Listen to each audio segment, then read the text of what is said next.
बहुत नाजुक सामान पकड़े ही ना। हम होशियार है, ऐसी बात नहीं है।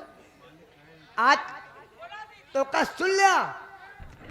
अब ही हम अपने दीदी हड़क बना लिए ना, तो तू एठी रह ना पाऊ बिया। अरे दीदी का आलू को लिए यहाँ आए का नहीं चली गई है आदत बुला ला का करी है तोहरा दीदी। हे दीदी इधर झाड़ नाती हमका पकड़ ले है बहन बंद।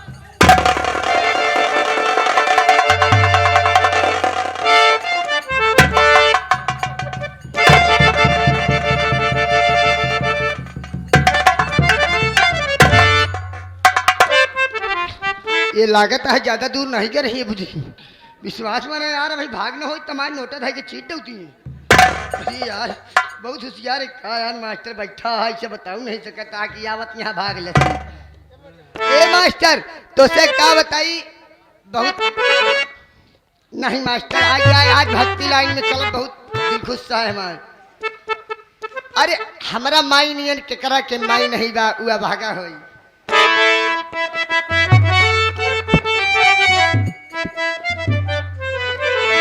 अरे हमारा माई नियन के करा के माई नहीं बा। भैया महतारी के प्यार बहुत अनमोल होता।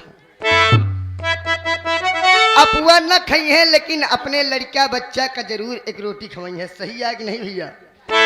अरे हमारा माई नियन के करो के माई नहीं बा हो माई नहीं बा। उआ भागा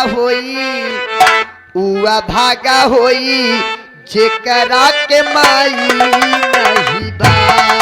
उआ भागा होई जेकरा हमरा माई नियन के करो के माई नहीं बा। हमरा माई नियन के करो के माई नहीं बा। उआ भागा होई जेकरा के माई।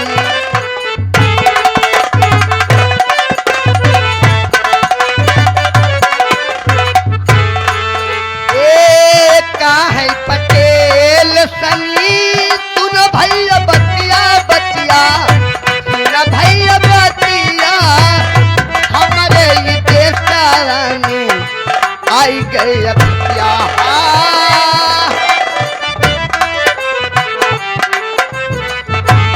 अपने जग के दुलारी दुहाई नहीं था। अपनी जग के दुलारी दुहाई नहीं था। भागा होई